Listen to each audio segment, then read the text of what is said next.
ఈరోజు Sunday special వచ్చేసి గోంగూర chicken అలాగే మటన్ కూర. చూద్దాం రండి. గోంగూర చికెను ఇది మా చిన్న పాపకు చాలా ఇష్టము, నాకు కూడా.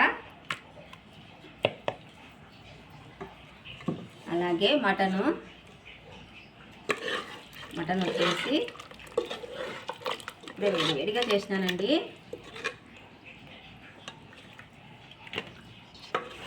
మనకి మటన్లోకి జొన్న రొట్టెలు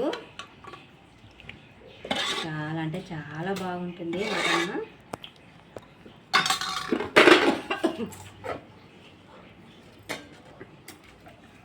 రొట్టెలకైతే చాలా బాగుంటుంది మటన్.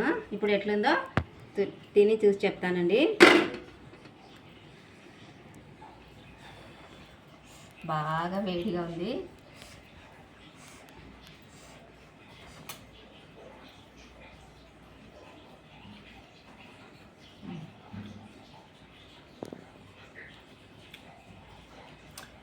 గోంగూర మటన్ మటుకు చాలా బాగుందండి. రొట్టెలకైతే ఇంకా చాలా టేస్ట్గా ఉంది. మా వీడియో నచ్చితే లైక్ చేయండి, షేర్ చేయండి. బాయ్.